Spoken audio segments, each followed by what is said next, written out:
बोंधू धीरेंद्र शास्त्री याचं वक्तव्य ऐका एकदा, त्यानंतर मी बोलतो। छत्रपति वीर शिवाजी महाराज जब बहुत थक गए युद्ध करते करते, उनको लगा कि हम थक गए। एक दिन स्वामी समर्थ रामदास जी के पास गए और उन्होंने अपना मुकुट उतारा और कहा कि हमने बहुत लड़ाइयां लड़ ली, बहुत युद्ध कर लिया, अब कृपा करो कि अब हमें बहुत लड़ना नहीं, अब एक बड़ी दया करो, ये मुकुट संभालो, आप ये राजपाट आप संभालो, आपकी आज्ञा से ही हम चले, अब हमसे चला नहीं जा रहा, अब हमसे युद्ध लड़ा नहीं जा रहा, हम बहुत थक गए, अब हम विश्राम चाहते हैं, अब हम आराम चाहते हैं। या बागेश्वरचं वर्चस्व कुठेतरी कमी झालं होतं, याला जनताने ओळखणं बंद केलं होतं, म्हणून हा नागपूरमध्ये येऊन म्हणजे याने तरी लोकांचं लक्ष विचलित होईल।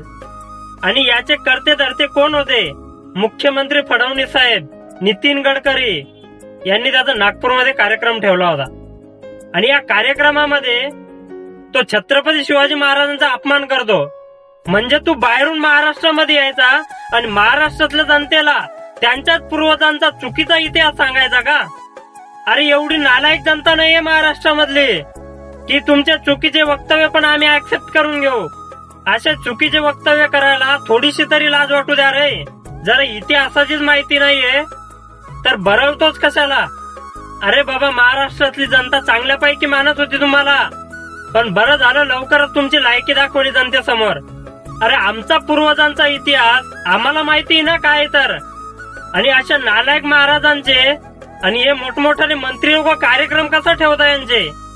अजून वरून म्हणतोय तो की 4 मुलं पैदा करा आणि 1 मुलगा राष्ट्रीय स्वयंसंघाला द्या, म्हणजे तो हिंदू धर्माचं रक्षण करेल।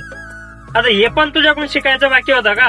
अरे तू एवढंच जनतेला शिकवतोय, तूच फॅक्टरी टाक ना लेकरं पैदा करायची आणि बनव स्वतःचा संघ।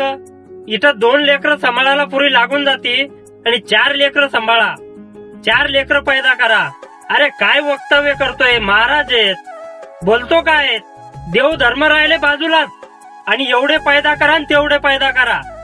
अरे बाबा, काहीतरी देव धर्माचं सांग की, तुझीच कमी होती या महाराष्ट्राला आणि तू पण आता चांगल्यापैकी ज्ञान देतोय। धन्य असे महाराज, यांनी बाहेरून येऊन आपल्याला इतिहास शिकवायचा का? वा रे वा।